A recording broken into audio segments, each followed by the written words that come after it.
Ba't ba ang init sa mundong ibabaw? Gusto ko nang pumunta ng...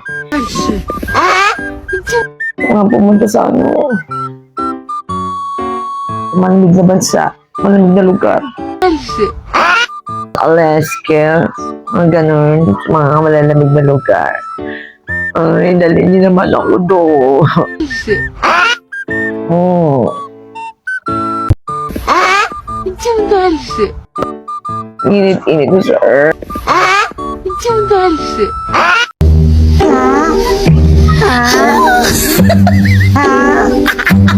Hahampasin na kita.